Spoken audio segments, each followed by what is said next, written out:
বইমেলা থেকে ফেরার পথে গেল ২৬শে ফেব্রুয়ারি টিএসসি এলাকায় নৃশংসভাবে হত্যা করা হয় মুক্তমনা লেখক ও ব্লগার অভিজিৎ রায়কে।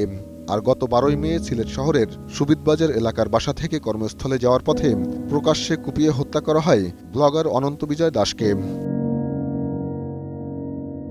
এ হত্যাকাণ্ডের দীর্ঘ সময় পর এর সাথে জড়িত সন্দেহে ৩ জনকে আটক করে র্যাব। সদর দপ্তরে আয়োজিত এক সংবাদ সম্মেলনে মিডিয়া উইংয়ের পরিচালক জানান, অভিজিৎ রায় ও অনন্ত হত্যাকাণ্ডে অর্থ যোগানসহ মূল পরিকল্পনায় ছিল তৌহিদুল ইসলাম। তিনি বাংলাদেশি বংশোদ্ভূত ব্রিটিশ নাগরিক। আর আটক অপর ২ জন আনসারুল্লাহ বাংলা টিমের সদস্য সাদেক আলী ও আমিরুল মল্লিক। তৌহিদুর রহমান এবং সাদেক আলী তারা এই অভিজিৎ রায় এবং অনন্তর যে হত্যাকাণ্ড সেখানে সরাসরি সম্পৃক্ততার কথা আমাদের কাছে স্বীকার করেছে। র্যাব জানায়, এ দুটি হত্যাকাণ্ডের পরিকল্পনা ও নির্দেশনা আসে মূলত কারাগার থেকে। কারণ আনসারুল্লাহ বাংলা টিমের প্রধান জসিমউদ্দিন রহমানই কারাগারে থাকায় সেখান থেকেই সব নির্দেশনা আসে বলেও জানায় র্যাবের এ কর্মকর্তা।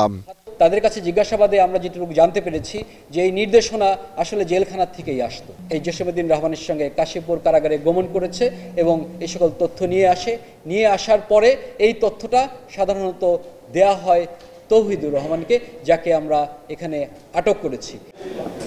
সাইদুল ইসলাম, ২১শে টেলিভিশন, ঢাকা।